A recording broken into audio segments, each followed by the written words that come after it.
Muy buenas noches, ¿cómo están ustedes? Mi saludo cariñoso a los estudiantes del primer nivel medio de la noche. Les presento la clase de la República Parlamentaria correspondiente a la semana 15, es decir, del 6 al 10 de julio del 2020. Bueno, si ustedes se acordarán, ¿verdad? Hemos expuesto de manera cronológica los distintos periodos de Chile republicano. Partimos con la República Conservadora.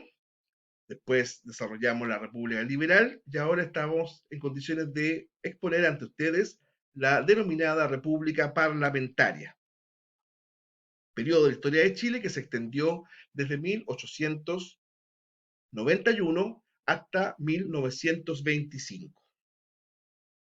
Bueno, ahí tenemos, ¿verdad?, un listado de los 7 presidentes de la República que gobernaron nuestro país en ese tiempo. Don Jorge Montt, de 1891 a 1896, don Federico Ráceres Echaurren, 1896 a 1901, Germán Riesco, 1901-1906, Pedro Montt, de 1906 a 1910, Ramón Barros Luco, de 1910 a 1915, Juan Luis Sanfuente, de 1915 a 1920, y finalmente cierra el periodo parlamentario Arturo Alessandri Palma, de 1920 a 1925. Bueno, ahí tenemos, ¿verdad?, una línea de tiempo de estos presidentes, ¿verdad? Y una imagen de cada uno de ellos. Hay que señalar que había bastante similitud de estrato social, ¿ya? Por ejemplo, don Federico Errázuriz Echaurren era primo hermano de su sucesor Germán Riesco Errázuriz, ¿ya? Jorge Montt, pariente de Pedro Montt. Entonces, desde ese punto de vista, ¿verdad?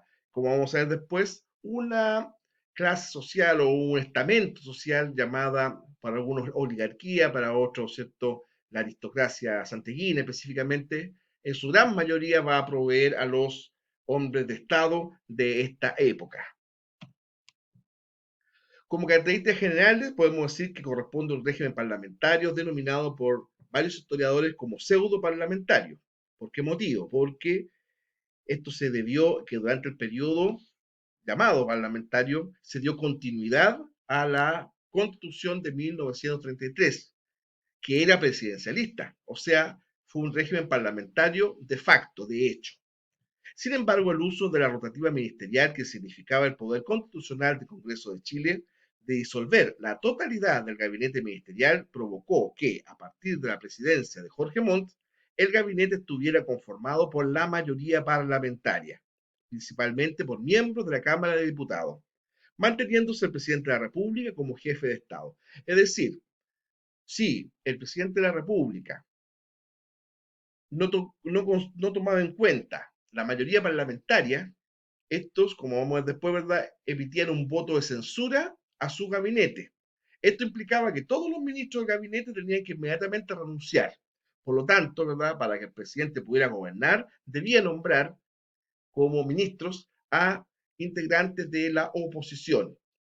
Por lo cual, en realidad, prácticamente se estaba hablando de un cogobierno, en el cual la voluntad del presidente de la República estaba supeditada a la mayoría parlamentaria. Una diferencia rápida con lo que tenemos hoy día. Los ministros de Estado obedecen exclusivamente a la confianza del presidente de la República. No pueden ser impuestos por el Parlamento. Bueno, en esa oportunidad, en la República Parlamentaria, de facto, insisto, en los hechos, en la práctica, se imponía la voluntad de la mayoría parlamentaria, generalmente opositora, ¿verdad?, por sobre el presidente de la República. Ahora, en ese tiempo no existía en Chile, como existe en los regímenes parlamentarios propiamente tales, un primer ministro, un presidente del Consejo de Ministros, un premier, un canciller, ¿ya? No existía, porque la Constitución no prescribía tal cargo. Sin embargo, en los hechos, reitero, el ministro de Interior las oficiaba como jefe de gobierno. Y el presidente de la República mantenía su estatus de jefe de Estado. Bueno, características generales. El gobierno parlamentario estaba encabezado por el ministro de Interior, que tenía un rol más bien jurídico cercano a la seguridad pública. su importancia dentro del gabinete hizo que se le tratara de hacer un símil al cargo no constituido de primer ministro, lo que explicaba yo recién. Ya el primer ministro, ¿verdad? El principal eh, cargo, o mejor dicho, finalidad, objetivo del cargo de primer ministro es la seguridad pública, ministro del Interior, o sea, del gobierno interior. Sin embargo, en los hechos, durante el periodo parlamentario, el ministro del Interior las oficiaba con una suerte de primer ministro. Como en muchos casos de regímenes parlamentarios en Chile, el presidente de la República llama a un diputado o senador a formar parte del gobierno que logre la confianza de ambas cámaras. Sin embargo, al ser el presidente el que designaba el gabinete sin aprobación del Congreso, se podía originar una pérdida de confianza de las cámaras. Aún así, los presidentes del régimen parlamentario siempre trataron de hacer una presunta mayoría sobre la base de los partidos políticos que formaban el gabinete. ¿Ya? De hecho, ¿verdad? El caso más puntual de lo que estamos hablando acá fue que el presidente Juan Luis Sanfuentes, cuando el Congreso le censura su gabinete, llama como ministro de Interior a Arturo Alessandri, que era opositor y tenaz opositor a su gobierno. Ya lo nombra ministro de Interior, ¿verdad? Alessandri renuncia a su cargo parlamentario y personas cercanas al Partido Liberal, que en ese instante no estaba gobernando, ¿verdad? Asumen el gabinete. Entonces se da la paradoja que, por ejemplo, el presidente podía pertenecer al Partido Conservador, ¿verdad? Y todo su gabinete al Partido Liberal de oposición.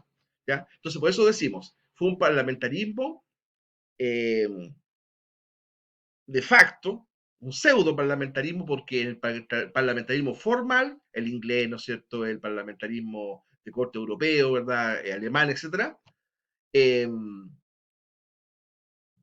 existen leyes, disposiciones en la cual el primer ministro, en esos casos sí existe el cargo de primer ministro, siempre obedece a la mayoría parlamentaria. Si el partido del primer ministro pierde las elecciones, debe renunciar inmediatamente, cae su gobierno. Entonces el jefe de Estado, ya sea el monarca o presidente, ¿verdad?, debe llamar al líder de la oposición para que forme gobierno. Bueno, ¿qué partidos políticos actuaron dentro del periodo parlamentario? ¿Ya? Partido Conservador, ¿cierto? Muy cercano a la Iglesia Católica, eso fue histórico. El Partido Nacional o Monbarista, que ya está bastante reducido, ¿verdad?, pero todavía existía. Partido Liberal y el Partido Liberal Democrático o balmacedista. ¿Ya? Este partido recogía el ideario y el modelo político heredado del presidente Balmaceda. A pesar de que se declaraban enemigos bastante acérrimos del Partido Liberal Doctrinario, ¿verdad?, fueron los liberales que fueron opositores a Balmaceda, cuando empieza a evolucionar el periodo parlamentario, muchas veces van a actuar en coalición junto con los otros grupos liberales. ¿Ya? Ahora, como una naciente izquierda política de esa época, ¿verdad?, tenemos al Partido Radical, al Partido Demócrata, o también llamado Democrático. Cabe señalar, ¿verdad?, un hito bastante importante en nuestra historia, que a fines del periodo 1910 comienza a tener importancia un partido que el comienzo fue un movimiento obrero, pero que después dio origen a un partido por tal, que fue el Partido Obrero Socialista, fundado por Luis Emilio Recabarren. Esto fue específicamente en 1912. 10 años más tarde, en 1922, el Partido Obrero Socialista se adhiere a la Internacional Comunista y se cambia el nombre y se transforma en Partido Comunista de Chile, ya que es la designación que se conoce hasta la actualidad. Bueno, en ese tiempo, ¿verdad?, las elecciones era bien curioso porque se había aprobado la ley de comuna autónoma. Las elecciones estaban entregadas a las municipalidades. Después vamos a ver que la seguridad de los recintos de votación se va a entregar a las Fuerzas Armadas, pero la organización de la elección misma estaba entregado a las comunas, a los alcaldes. Por lo tanto, ¿por qué digo bien curioso? Porque el Ejecutivo, que durante tantos años intervino, voy a usar una palabra no muy académica, descaradamente en las elecciones, ¿ya?, abiertamente, si ustedes quieren, de las elecciones, a partir de esa ley de comuna autónoma, que las elecciones fueron entregadas a las municipalidades para su organización, el Ejecutivo se ponía como por encima de la lucha electoral. Era como un garante de la institucionalidad. No estaba presente en la lucha electoral misma, ¿ya? Ahora, lamentablemente, a pesar, ¿no es verdad?, que la ley de comunas autónomas estableció, o de verdad un avance, eliminó gran parte de la intervención electoral del Ejecutivo, pero sin embargo, siguió habiendo prácticas muy negativas en el periodo parlamentario que contribuyeron a su descrédito. Por ejemplo, el cohecho, es decir, la compra de votos, la falsificación de votos una vez emitidos, ¿ya? El robo de urnas electorales, ¿ya? Todo lo cual muchas veces estableció que algunos partidos quedaran sobre representados, por ejemplo, el Partido Conservador en las zonas rurales, ¿verdad? Y hubo partidos también que quedaran subrepresentados, es decir, con una representación parlamentaria bastante menor a de la que tenían, ¿verdad?, en la realidad. Al Partido Radical, por ejemplo, durante toda esa época, le persiguió una grave subrepresentación que va a cambiar cuando lleguemos al periodo de los gobiernos radicales con Pedro Aguirre Cerda el primero. Bueno, las prácticas parlamentarias que se utilizaban, ojo, acá no estamos hablando de prácticas delictuales o ilegales, ¿verdad?, que hablábamos recién. Ya. Estas son prácticas parlamentarias que si bien hoy día nos causan cierto rechazo, pero estaban amparadas por la Constitución y las leyes. Por ejemplo, la interpelación parlamentaria. El Congreso cita a un ministro de Estado, ¿verdad? Y le pide que, le exige, mejor dicho, que dé cuenta de su accionar. El voto censura, el Parlamento obliga a renunciar a un ministro y al gabinete. Ya, eso es distinto a lo que es hoy día. El voto censura que el Congreso Nacional entregaba a un ministerio, bastaba que acusara y echara abajo a un ministro y todo el resto del gabinete tenía que renunciar. Y esto se usó muchas veces para desestabilizar a gobiernos. Y la obstrucción en donde el debate parlamentario no tenía fin, no tenía término. Podía, por ejemplo, se puede decir una exageración, estar un mes hablando los parlamentarios, un mes estaban hablando. Entonces, ¿por qué hacían eso? Para obligar al presidente de la República, en algunos casos, a modificar tal o cual proyecto de ley. Lo debatían en forma indefinida, a sabiendas, ¿verdad?, que era urgente su tramitación. Bueno, en la sociedad del periodo parlamentario tenemos tres grupos que son los más importantes: la oligarquía, los sectores populares y la clase media. ¿Ya? La oligarquía estaba formada por financistas, banqueros, militares, altos mandos, ¿verdad? Empresarios del salitre, terratenientes, dedicados a la agricultura, algunos intelectuales, médicos, políticos y algunos extranjeros que se enquistaban en la clase alta de Chile de esa época. Los sectores populares, fundamentalmente obreros del salitre, industriales, obras públicas, campesinos sin tierra, gente que de verdad trabajaba entre 12 y 16 horas diarias. No, en ese tiempo no tenían descanso dominical, a algunos les pagaban en ficha en la pulpería, por ejemplo, en las salitreras. Solo les permitía ese sistema comprar al interior de la salitrera, es decir, el dinero no salía de la misma. Y la clase media, si bien es cierto, era muy, muy pequeña en ese tiempo, ¿verdad? Se limitaba a su oficialidad militar, ¿verdad? Algunos pocos profesionales de la Universidad de Chile, Universidad Católica, medianos comerciantes, como dije recién, todos ellos con un muy bajo número de personas. Por ahí tenemos algunas leyes sociales, solamente destacar, ¿verdad?, la ley de descanso dominical, ¿verdad?, en que se trabajaba obligatoriamente de lunes a sábado, el domingo se descansaba. La ley de la silla, que fue eh, una ley, ¿no es cierto?, muy emblemática, que obligaba a los dueños de locales comerciales a proveer de sillas a sus trabajadores mientras no atendieran público. La ley de accidente del trabajo, que fue un gran logro de la masa popular trabajadora chilena. La ley de habitaciones obreras, que surge debido al terremoto de 1906 en Valparaíso. ¿Ya?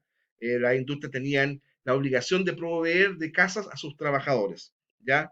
La ley de instrucción primaria obligatoria de 1920, que fue una ley muy positiva, ¿verdad? Porque estableció que los niños de Chile tenían que estudiar obligatoriamente hasta sexto básico, sexto preparatoria, como se decía en esa época. La ley de las cunas, ¿verdad?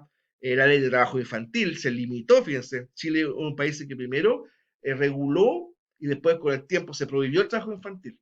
Mientras otros países estaban muy lejos de eso, Chile tuvo esa ley de 1912 en que en ese momento se limitaba el trabajo infantil, no se prohibía, se limitaba.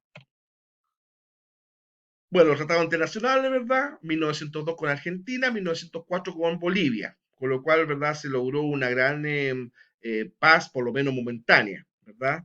Se solucionó el problema con Argentina, la salida de Chile al Atlántico quedó prohibida, lo mismo que Argentina al Pacífico, ¿ya?